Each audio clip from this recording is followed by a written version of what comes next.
Chapter 303. A week prior, the 4 individuals who heard my tale reacted in ways that were paradoxically alike and distinct. Controlling a captured named monster for raids? Ha ha ha ha, what a madman. Are you really crazy? I'm sorry to say this, but are you truly insane, Hunter Jin-tae-kyung? You've gone mad. I'll pretend I didn't hear this. Mr. Rough Guy alone found humor in the situation, his laughter a solitary echo. In contrast, Song Song, Butler Kim and Mr. Choi regarded me with a mix of concern and disbelief, their expressions akin to those of doctors observing a mental patient. The media frenzy after the interview was volcanic, catapulting me into an unwelcome celebrity status across South Korea in mere hours. I should have stopped all of this trouble then. Pop, pop, pop. As Warlordman executed his lightning-quick maneuvers, Mr. Choi sighed, observing the chaos. The proverbial milk was spilled, but fortunately the cleanup was seamless and problem-free. Still, it turned out okay. Even the notoriously meticulous government audit team failed to unearth the incident's truth. It was a scenario beyond anyone's wildest imaginings, and there were tangible proofs of the alibi.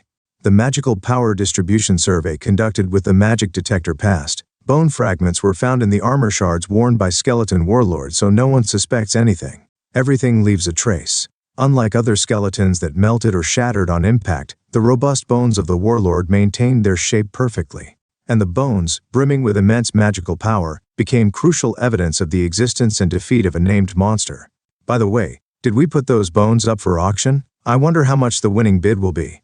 Bones, don't call my noble body that. You still don't understand your situation. Warlordman, use body slam. Thud, thud, thud. As Warlordman, begrudgingly compliant, executed a body slam, the office reverberated with each thud. His jawbone clicked in a somber rhythm, a ghost of sorrow for his lost soldiers. Ah, my loyal soldiers, I miss you. So, what about this month's troop quota? I will gather them promptly. Just then, with a click, the office door opened. Just as the conversation changed, the office door clicked open. A pair of elegantly poised legs hesitated in the doorway. I glanced up at the light brown eyes and asked, "What are you doing? Come in. Jin-tae-kyung, you crazy bastard. Would you like to enter a room where a talking skeleton is playing ball?" Yeah. I showed the skeleton warlord to Song Song, who was visibly unsettled. Warlordman, scare her? Kya, stop it, don't do it. Warlordman, wag your tail. I don't have a tail. Then lightning speed. Pop, pop, pop, ew, kaya. Thankfully, the room's soundproof magic kept their chaotic duet of screams and cries contained within its walls. Amidst the cacophony, the abrupt ring of Mr. Choi's cell phone sliced through the noise. He held up a hand for silence, his eyes narrowing as he focused on the screen. Everyone, quiet for a moment. After a few moments of Mr. Choi staring intently at the screen, he spoke with an urgent tone. "I think I'll need to step out." "What's going on?" Mr. Choi shook his head. "I'll inform you once things are certain." And Song Song.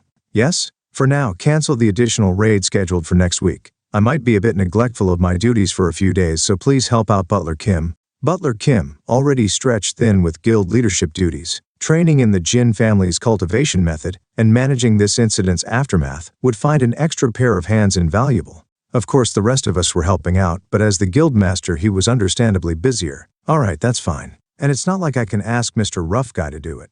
Song Song nodded readily, then paused and turned to me. "But what are you going to do?" "Me? Who else is here?" "Warlordman, Lightning. If you do that thing again, I will seriously kill you." "Lightning. I guess it's time to stop." Warlordman, like one of Pavlov's dogs, responded instantly. Seizing the moment, I discreetly stowed him away in my inventory. "I'm getting ready to leave now." "Leaving? But I have to work overtime today. I have some business to attend TTO." "Oh really? Must be very important business for you to leave early while everyone else is working." Suppressing a yawn, I answered nonchalantly, "Because of an exam." "Exam? What exam? What else? Don't you even know what day it is today?" Song Song's eyes flickered with realization after a brief moment of confusion. Mid-November, a date etched in the minds of even the busiest souls. The day of a pivotal exam, so momentous that even the news channels counted down to it. "Are you taking the college entrance exam?" "Are you crazy? It's my sister." I checked the clock hanging on the office wall. 5 p.m. The perfect time to leave to make it there by the end of the exam. "I'm off then. Take care, everyone. You too, Song Song."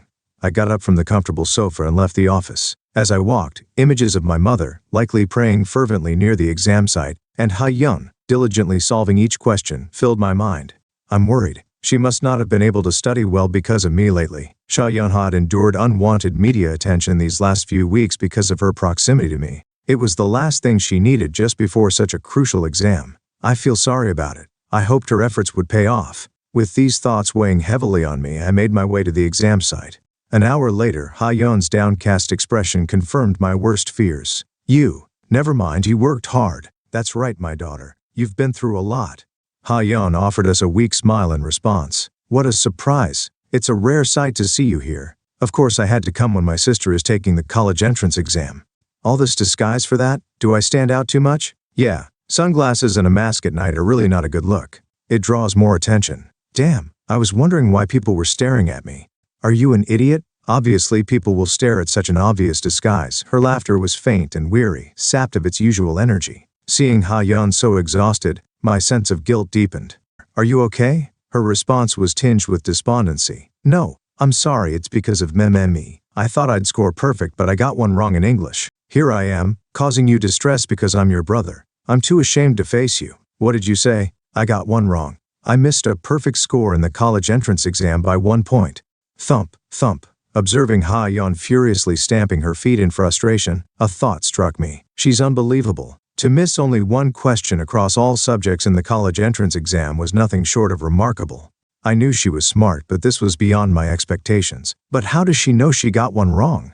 Could that be the reason she emerged 30 minutes later than expected? One thing was certain. This winter would be a season of warmth and pride for our family. And yet, missing just one. If I had gotten that right, I would have had a perfect score. Leaving her to vent might risk inciting the wrath of the other exam takers and their parents. Stop talking nonsense and let's go eat. Let me go. How can you understand my feelings with your 7th grade scores? Note, in the South Korean education system, the grading scale for internal school marks typically goes from 1 stone grade to 9th grade. A 7th grade score would mean that the MC did very poorly on this test. Lower your voice, please. I gently grasped the nape of my fuming sister's neck, guiding her away. Hidden within my inventory, the skeleton warlord mused quietly. Blood doesn't lie after all. You're definitely in for 100 rounds of lightning speed. Time passed rapidly. With Ha-yeon's college entrance exam behind us, we returned to our newly renovated old home, a change that moved my mother to tears. Son, I'm so grateful. I don't even know what to say. Don't mention it, it's nothing. I'm grateful too, son. Ha-yeon, do you want to end your life now that the college entrance exam is over? Relief washed over me, resolving a concern that had lingered in my mind. Yet, a small unease persisted. They might target my family. Using family as leverage is an age-old effective tactic.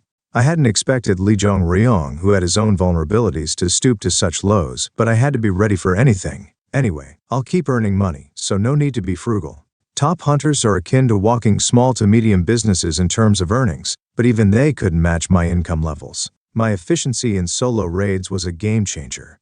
A hunter's prowess is directly proportional to their wealth, and fame is an added bonus. Butler Kim, can you manage the interview and advertisement requests I've been receiving? All of them? No, just the high-profile ones with high pay. Even a fraction of the numerous offers brought a significant sum to my account. The interest in me was overwhelming, both in South Korea and abroad. A few advertisements, select interviews, and TV appearances were all it took.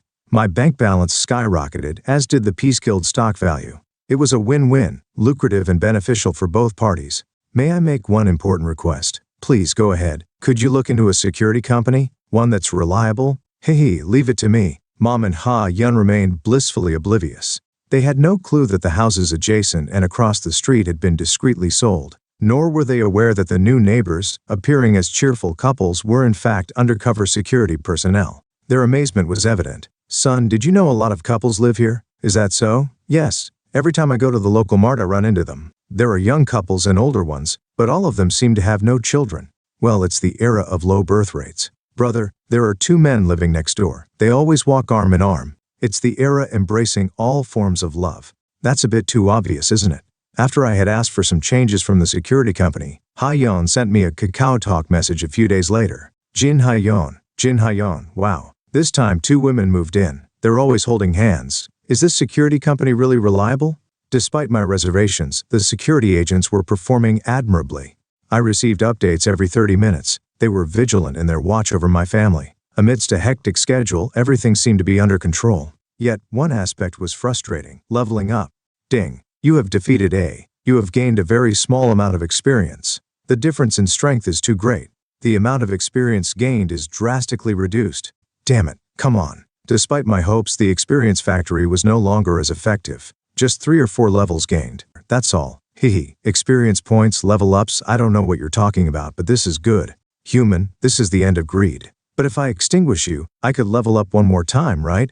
I will try harder. Please, anything but that. Phew, I'll put that off for now. Instead, keep offering your troops as tribute. Why? You said there's nothing to gain from capturing my soldiers now. That's for me. Our guild members need to gain their own experience. Experience? I'll have them practice combat against your guys. Have your subordinates practice acting. Make sure it doesn't look too obvious they are going easy. And you know what happens if there are any fatalities on our side, right? You'll suck the marrow out of me. How cruel can humans be? The skeleton warlord's complaint echoed in my ears, but his fate was firmly in my hands. Our new guild members were gaining practical combat skills against the skeletons, who excelled in their auxiliary roles. Good. Grow strong and prosper. A week had passed since Ha Yun's college entrance exam when Mr. Choi made his appearance. It's been a while, everyone, but before we catch up, I need to show you this. His voice was weary, his smile strained. He produced a USB drive and plugged it into the holographic TV. This is a video from China. Beep. With a chilly mechanical sound, the video began to play.